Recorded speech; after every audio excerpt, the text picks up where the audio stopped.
Hello friends, format of agreement to sell property. आप कोई भी ज़मीन खरीद रहे हैं या बेच रहे हैं तो वहाँ पे आप एग्रीमेंट किस प्रकार करें, एग्रीमेंट का फॉर्मेट क्या रहेगा वो भी आपको विद प्रूफ दिखाऊंगा।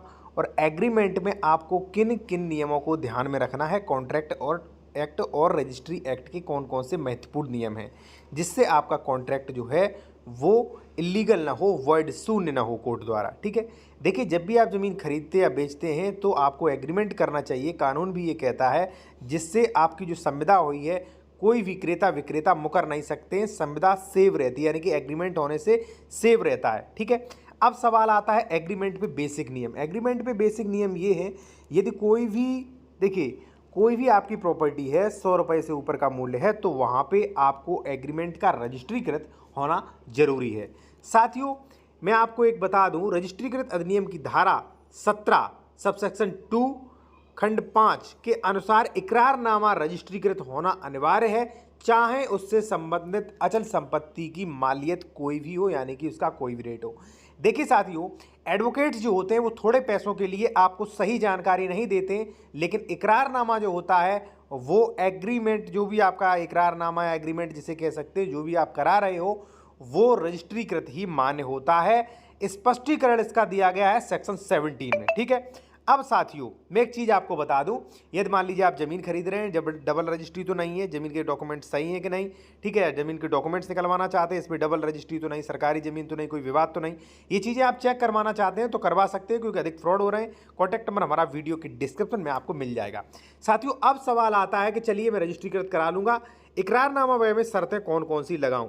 तो यहाँ पे देख सकते हैं, यहाँ पे मैंने फॉर्मेट सामने आपके रखा है, मैं थोड़ा आपको एक्सप्लेन कर दूं। इसके बाद अगर मान लीजिए पीडीएफ में आप चाहते हैं तो ले सकते हैं मेरे द्वारा पीडीएफ। कॉन्टैक्ट नंबर हमारा वीडियो की डिस्क्रिप्शन में आपको मिल जाएगा। यहाँ पे साथियों आपको लिखना है इकरारनामा विक्रय बिना कब्जा। ठीक है, यह है कि हम जो भी मान लीजिए आप जो भी हैं, ठीक है, विक्रेता, हम अपना पिता का नाम, पुत्र, निवासी, तहसील, जिला के हैं, जो कि भूमि नंबर, जो भी आपका भूमि नंबर हो वो संक्रमण भूमि तथा काबिज अराजी हैं।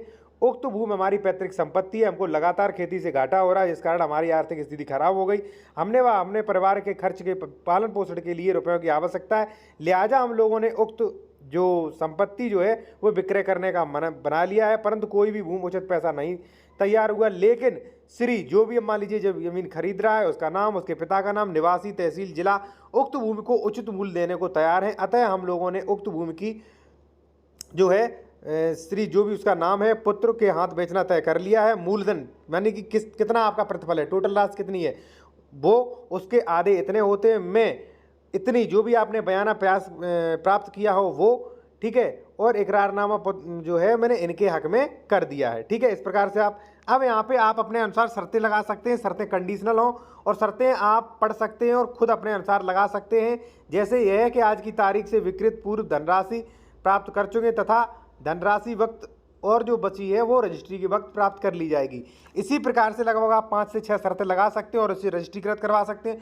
कोई भी दिक्कत हो, कोई भी लीगल एडवाइस लेनी है, प्रॉपर्टी के डॉक्यूमेंट्स आपको चेक करवाने, या मान लीजिए आपको एग्रीमेंट का आपको प्रारूप चाहिए प्रोफेशनल तरीके से, तो वो भी आप ले सकते हैं। कॉन्टैक्ट नंबर हमारा वीडियो की डिस्क्रिप्शन दिया गया है। डायरेक्ट कॉल मत करिएगा, व्हाट्सएप पे मैसेज करिए, वहाँ पे आपको समय वगैरह सब कुछ बताया जाएगा। साथियों धन्यवाद।